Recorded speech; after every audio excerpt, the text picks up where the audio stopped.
L'histoire commence avec Parrain, le fils d'un riche homme d'affaires thaïlandais, assis dans un avion pour Hong Kong. Frustré par ses entreprises en difficulté et ses problèmes familiaux sans fin, Parrain décide de s'échapper à Hong Kong sans plan précis pour son retour. Submergé par le stress, Parrain demande à l'hôtesse de l'air de la vodka ou du whisky pour l'aider à tenir le coup. En arrivant à Hong Kong, Parrain se rend directement chez un vieil ami et se confie à lui sur ses problèmes. Il explique que son commerce de voitures de luxe est en ruine et qu'aucun de ses projets soigneusement planifiés n'a réussi. À ce moment-là, Parrain admet qu'il a besoin d'une pause. Mais au fond de lui, ce voyage est plus qu'une simple escapade, même s'il choisit de ne pas révéler la vraie raison ce soir-là. Il veut d'abord se ressourcer.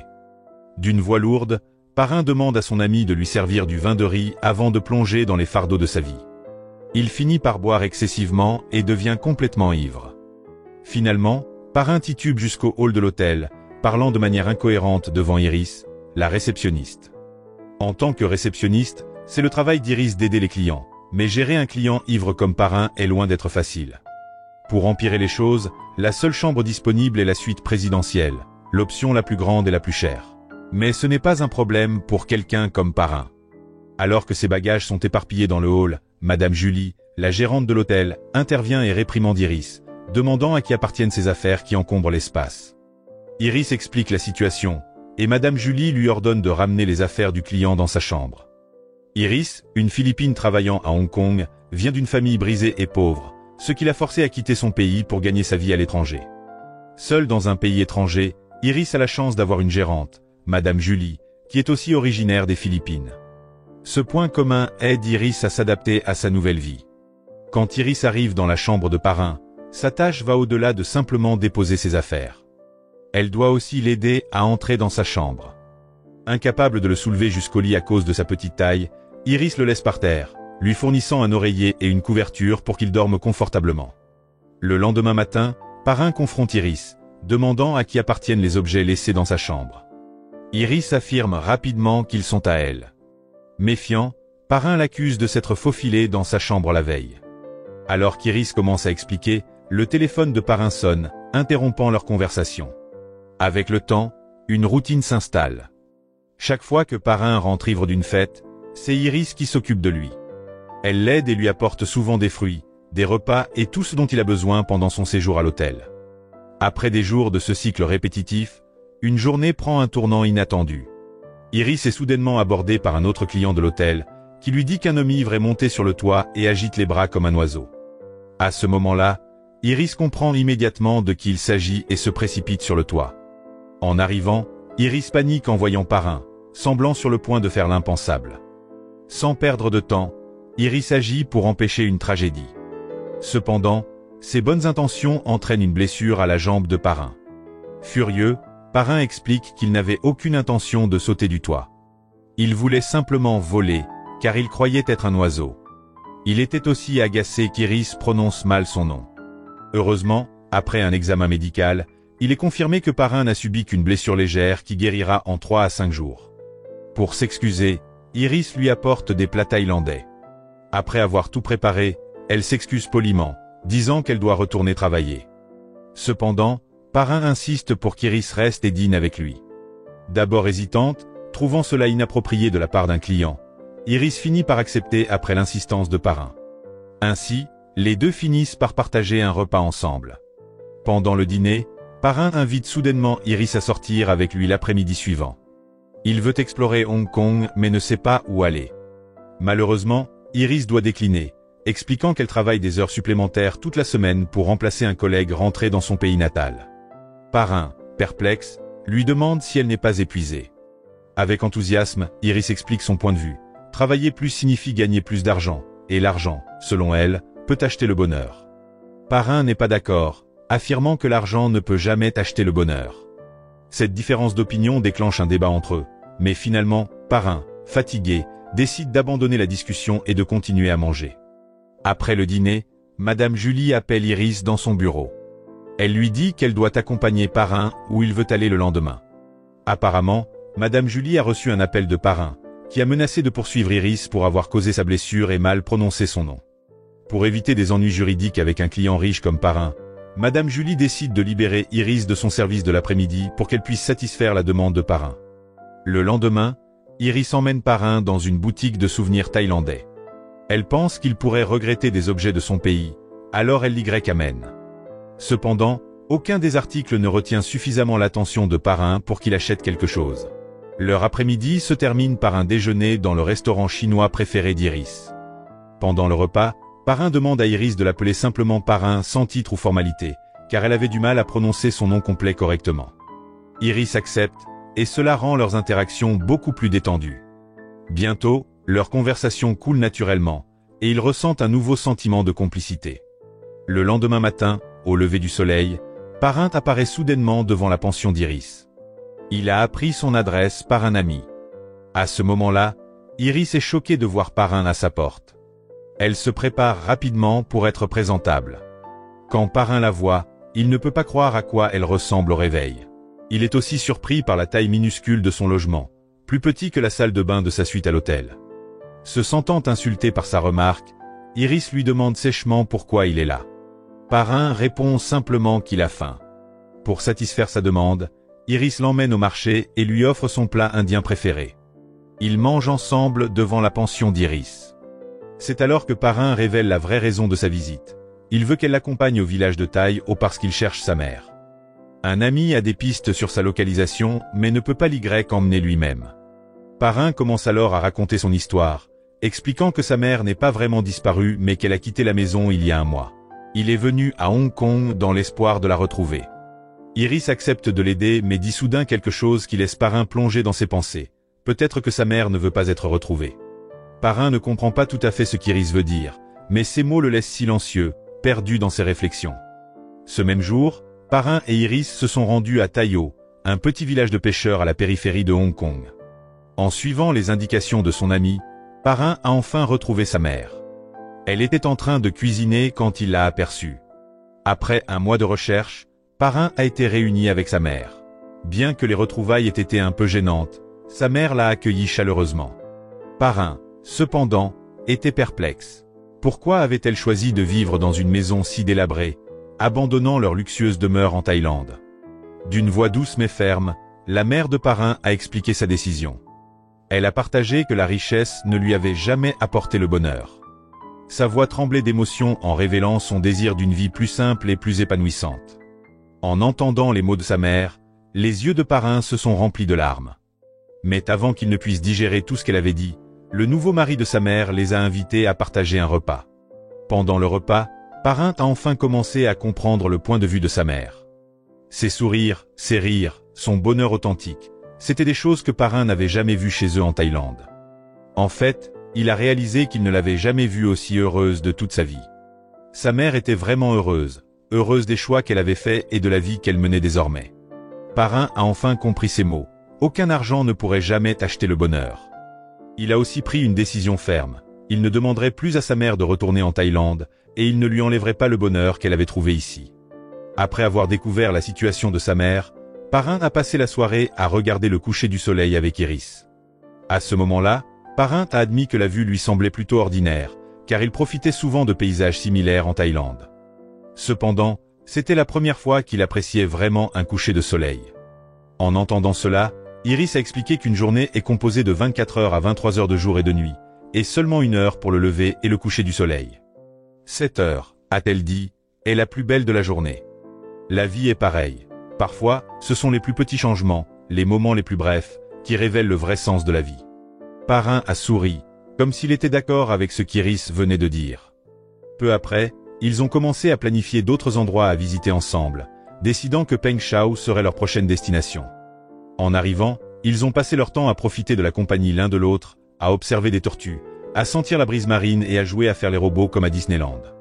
Ils ont aussi visité une boutique de souvenirs thaïlandais, où Parrain a été attiré par des chips de verre à soie, une collation traditionnelle thaïlandaise. Il en a acheté beaucoup pour les déguster sur la plage. Non seulement Parrain a apporté sa collation préférée, mais Iris a aussi partagé son plat préféré des Philippines. Elle a apporté de l'adobo, un plat semblable à un petit pain vapeur qu'elle avait préparé elle-même pour Parrain. À ce moment-là, Parrain l'a immédiatement adoré et a plaisanté en disant qu'il voulait en manger tous les jours.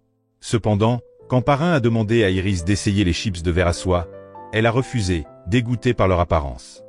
Mécontent de son refus, Parrain a insisté jusqu'à ce qu'elle en essaie une. Ce moment les a rapprochés. Alors que leur lien se renforçait, ils ont commencé à apprendre et à comprendre des phrases dans la langue natale de l'autre. Ils ont vraiment apprécié leur temps ensemble à Pengshao. Finalement, Parrain a surpris Iris en l'invitant à vivre et à rester là-bas avec lui. Iris était stupéfaite, croyant à peine ce qu'elle venait d'entendre. Elle a admis qu'elle rêvait de vivre à Pengshao depuis 3 ans, et cette offre semblait être un rêve devenu réalité. Cependant, elle s'inquiétait de son maigre salaire de réceptionniste, qui ne suffirait pas à subvenir à ses besoins là-bas. Parrain l'a rassurée en disant que l'argent n'était pas un problème pour lui. Il a proposé de couvrir 60% de leurs dépenses et de lui prêter le reste. Mais leur projet ne se limitait pas à profiter de la vie. Ils ont décidé de lancer une entreprise ensemble. Ils ouvriraient un café mettant en avant l'adobo maison d'Iris comme plat signature et le thé-thaï préparé selon la recette familiale de Parrain. Parrain a même déclaré qu'il laisserait derrière lui toute sa richesse pour commencer une vie plus simple à Pengshao. Malgré ses doutes initiaux, Iris a finalement accepté, excitée à l'idée de commencer ce nouveau chapitre avec Parrain. Avant de rentrer, ils ont visité un temple voisin et ont effectué un rituel de Chaoxing pour prédire leur avenir. Les résultats indiquaient de bonnes perspectives commerciales, des carrières prometteuses, un amour mystérieux, mais une mauvaise santé. Malgré cela, Parrain a rejeté les prédictions comme un simple divertissement et ne les a pas prises au sérieux. Cependant, sur le chemin du retour, Iris est soudainement tombée malade avec une forte fièvre. Parrain l'a immédiatement ramenée chez elle et s'est occupé d'elle avec une affection sincère. Une fois rétablie, Iris s'est rendue au bureau de Madame Julie pour démissionner. Madame Julie était triste de la nouvelle, ayant toujours considéré Iris comme sa propre fille. Néanmoins, elle l'a encouragée à saisir cette nouvelle opportunité. Finalement, Iris a promis de rendre visite à Madame Julie chaque fois qu'elle reviendrait en ville. Peu de temps après, Parrain et Iris ont ouvert avec succès un café appelé Philoc, qui signifie bonheur. Un jour, Iris a joué une cassette qu'elle avait reçue du mari de la mère de Parrain. Il avait un jour partagé leur histoire d'amour avec un sourire, et la cassette était remplie de chansons mélancoliques de Hong Kong. Maintenant qu'il était vraiment heureux, il n'avait plus besoin de ces cassettes. À un moment donné, Iris a annoncé qu'elle allait chanter et danser sur une chanson de la cassette devant Parrain. Alors qu'elle se produisait, Parrain était captivé. Son rire, son sourire, sa voix, tout chez Iris lui a appris le sens de la paix et ce qu'est vraiment l'amour. Dans le tourbillon rapide de la vie, Iris est devenue une pause, un moment précieux de calme dans le monde de Parrain, quelque chose qu'il chérissait profondément. Ensemble, ils ont préparé les plats signatures de leur café. Il a été révélé que le talent d'Iris pour préparer l'adobo était inégalé, tandis que Parrain travaillait à perfectionner la recette traditionnelle du thé-thaï de sa famille, quelque chose qu'il n'avait pas essayé depuis des années. Après un certain temps, leurs créations ont finalement pris forme à la perfection. Parrain était convaincu que leur café, Philoc, serait un immense succès. Cependant, Iris semblait moins sûre. Ses yeux brillaient de larmes retenues, cachant des émotions qu'elle ne parvenait pas à exprimer, peur, doute, ou peut-être les deux. Plus tard, Iris a mentionné qu'elle devait se rendre en ville le lendemain pour récupérer les résultats de ses examens médicaux. Parrain a accepté, lui assurant qu'il préparait tout pour l'ouverture officielle du café en son absence. Peu après, quand Iris est revenue, elle a surpris Parrain avec un couple d'inséparables en cadeau. Ravi, Parrain les a nommés Swasti et Mabuae. Swasti signifie bonne santé en thaï, tandis que Mabuae signifie longue vie en filipino. Ensemble, les noms symbolisaient un vœu de longévité. Bien qu'Iris souriait, ses yeux trahissaient ses émotions cachées. Ne pouvant plus les contenir, elle a serré Parrain dans ses bras. Confus, Parrain a supposé qu'elle était nerveuse à l'idée de l'ouverture du café et a suggéré de la reporter. Cependant, Iris a fermement refusé. Elle ne pouvait plus attendre pour ce moment. Avant l'ouverture, Parrain a décidé qu'il était temps d'avouer ses sentiments. Il a dit à Iris que leur relation avait dépassé de loin une simple amitié et lui a exprimé son amour. Iris a accepté ses aveux, et ils ont partagé un baiser. Quelque temps plus tard, le café, Philoc, a enfin ouvert ses portes, et à leur grande surprise, il est devenu un succès instantané. Les clients affluaient, certains mangeaient sur place, d'autres emportaient leurs commandes. Fidèle à son nom, le café apportait du bonheur, non seulement à ses clients, mais aussi à Iris et Parrain. Les deux étaient ravis, s'immergeant pleinement dans leur nouvelle vie et chérissant chaque moment passé à gérer leur affaire ensemble. En dehors du travail, Iris a appris à Parrain à faire du vélo. Malgré les chutes constantes, Parrain a refusé d'abandonner, se relevant à chaque fois pour réessayer. Pour Iris, la détermination de Parrain symbolisait sa résilience, non seulement dans l'apprentissage du vélo, mais aussi dans la façon de faire face aux défis de la vie. Peu importe combien de fois il était tombé dans la vie, Parrain a réalisé que tomber amoureux d'Iris était une joie inattendue, un bonheur unique. Un soir, alors qu'il se détendait sur la plage, Iris s'est remise à chanter. Elle a interprété une chanson de la cassette, et l'une des paroles mentionnait une fleur appelée la reine de la nuit. Écoutant attentivement, Parrain a ensuite surpris Iris en lui offrant cette fleur en cadeau. Submergée de joie, Iris a exprimé son ravissement. C'était la première fois qu'elle voyait cette fleur en vrai. En tenant la fleur, Iris a réfléchi à sa vie. Pour la première fois, elle se sentait vraiment heureuse. Ses rêves avec Parrain s'étaient réalisés. Ils avaient leur propre café, une vie simple à Peng Chau, et du temps précieux ensemble. Plus important encore, ils étaient sincèrement heureux des choix qu'ils avaient faits, construisant une vie remplie d'amour, de paix et de joie. Au milieu de leur bonheur, Iris a demandé à Parrain la permission de retourner dans son pays natal, aux Philippines, pour un court moment. Elle prévoyait de partir le 10 de la semaine suivante et de revenir le 10 du mois suivant. Iris a expliqué qu'elle devait régler quelques affaires personnelles avec sa famille. Parrain a été surpris par cette nouvelle et a insisté pour l'accompagner, inquiet pour sa sécurité. Cependant, Iris a refusé, disant qu'elle voulait y aller seule et a demandé à Parrain de s'occuper de Philoc en son absence. Elle a également promis de le retrouver au port à son retour. Les jours ont passé, les stocks d'adobo au café ont commencé à s'épuiser, mais Iris n'est pas revenue comme promis. Plus d'un mois s'était écoulé, et il n'y avait toujours aucune nouvelle d'elle. Désespéré, Parrain a contacté Madame Julie pour obtenir de l'aide, mais elle non plus n'avait pas de nouvelles d'Iris. Parrain a admis qu'Iris avait bloqué son numéro et n'avait laissé qu'un message vocal avant de couper les ponts. Dans le message, Iris lui a simplement dit de ne pas la chercher, de ne pas appeler et de ne pas l'attendre. Elle lui a demandé de trouver le bonheur, même si cela signifiait vivre sans elle, et de chérir l'amour qu'ils avaient partagé. Sans aucune piste, Parrain s'est souvenu de quelque chose qu'Iris avait dit un jour à propos de sa mère. Peut-être qu'elle ne voulait pas être retrouvée. Cette pensée lui pesait lourdement sur le cœur, le laissant dans un état de profonde confusion et tristesse. Pendant ce temps, la vie de Parrain n'était plus la même. Philoc a dû fermer parce qu'il ne pouvait plus payer le loyer. Chaque jour, il passait son temps à écouter le message vocal qu'Iris lui avait laissé. Ces mots résonnaient dans son esprit, l'incitant à aller de l'avant et à trouver le bonheur. Malgré cela, les larmes de Parrain s'étaient taries, remplacées par un vide douloureux dans sa poitrine. Parrain manquait profondément à Iris, se sentant abandonné et sans aucune idée de ce qui lui était arrivé. Un jour, au milieu de son désespoir, Parrain a entendu le gazouillis des inséparables qu'Iris lui avait offert.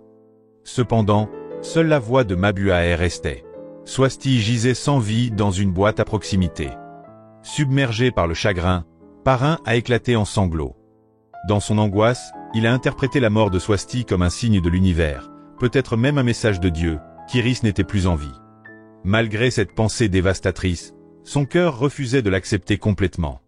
S'accrochant à l'espoir, Parrain a emmené Mabuae au port, où il a attendu, croyant qu'Iris pourrait encore revenir.